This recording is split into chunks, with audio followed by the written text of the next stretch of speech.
Te Iosef celebrant ang minakailiton, te cuncti resonent Christiadum cori, qui clarus meritis junctus es inclutae costo foedera virgini.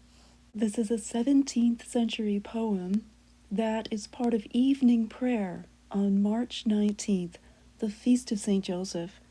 This stanza, it's just the first stanza, could be roughly translated, "You, Joseph, may the battle lines of heavenly beings honor. You may all the choirs of Christians or Christian martyrs resound, who, famous for your merits, have been joined to the renowned Virgin in a chaste covenant." The poem appears to have been composed in conscious imitation of a particular kind of classical poetry that has a certain number and pattern of syllables in each line. In classical Latin, there are short syllables, sometimes marked with this little symbol, and long syllables marked with this symbol. And then a syllable that could be either short or long is sometimes marked with an X. And we see a certain pattern here in these lines. The first two syllables can be either long or short. The following four syllables go long, short, short, long, and then again, long, short, short, long, and then short, long. Each of the first three lines of poetry has that pattern, and then we have a slightly different pattern in the last line, which is shorter. Once we break down the meter, we can see how the lines, the first two lines, kind of naturally fall into two parts, a first part and a second part, revealing an internal rhyme, celebrant, rhyming with resonant. This word, Christiadum, is somewhat unusual.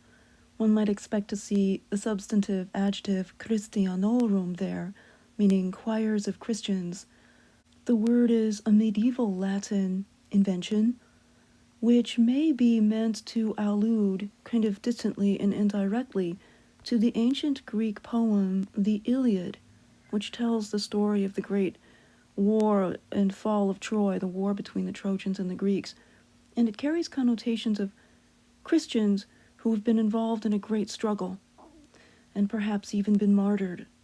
So we here could translate that phrase, Christiadum cori, as choirs of martyrs.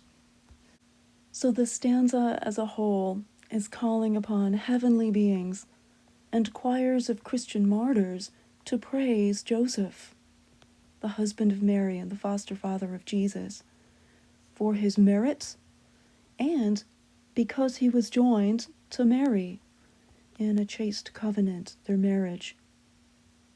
The stanza ties in nicely with this large rose window in the north transept at St. Joel's, where we see St. Joseph portrayed as seated among the clouds, among angelic beings, and with heavenly light falling about his head and shoulders. He lifts his right hand in blessing, and in his left hand he holds a stalk of lilies. That symbol comes from a non-biblical legend about how St. Joseph was chosen to be the fiancé of Mary. According to the legend, Mary, even as a girl, was so well known for her holiness that when she came of age to be engaged, all of the young men from among the Israelite people were invited to come to the temple and present themselves, and they presented their staffs.